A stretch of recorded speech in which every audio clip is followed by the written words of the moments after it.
Yesterday, Colorado Governor Jared Polis announced that a man in his state tested positive for the more infectious B.1.1.7 variant of the novel coronavirus. While it is the first confirmed case of this variant in the United States, it's almost certainly not the only case. First detected in the United Kingdom in November, the B.1.1.7 variant has quickly circulated across much of Britain and led to a lockdown of much of southern England.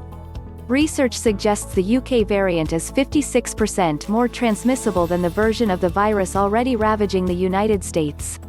Yesterday, the US recorded over 201,000 new COVID-19 infections and over 3,700 deaths, according to Johns Hopkins University's tracker.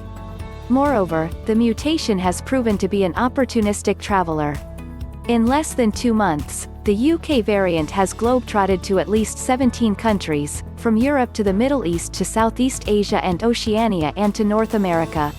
While it was perhaps inevitable that the B.1.1.7 variant would arrive in the United States, it is bad news that the first confirmed case is someone with no travel history. That means he is not the only case in Colorado or likely elsewhere in the United States for that matter.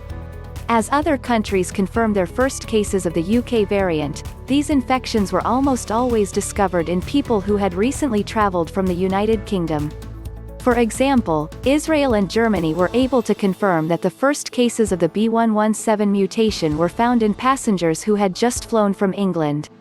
Likewise, in Sweden and Spain and Singapore, the first confirmed cases of the variant were all passengers who had recently arrived from the UK. Canada quickly determined that its first 2 cases were a couple that had close contact with someone who had recently traveled to the UK. These countries were able to quickly isolate these initial cases in the hope of stopping the spread of the more highly infectious variant in its tracks. How seriously are countries around the world taking this variant? Consider Japan, which just 1 day after confirming its first case of the B.1.1.7 mutation, announced a temporary ban on non-resident foreign nationals from entering the country through January 2021. But throughout this dismal year, the US has been a failure when it comes to contact tracing and genome sequencing. Last week, the CDC acknowledged in a statement that since the beginning of the pandemic, sequencing had been conducted on only about 51,000 of the 17 million US cases, or less than 1/3 of 1%.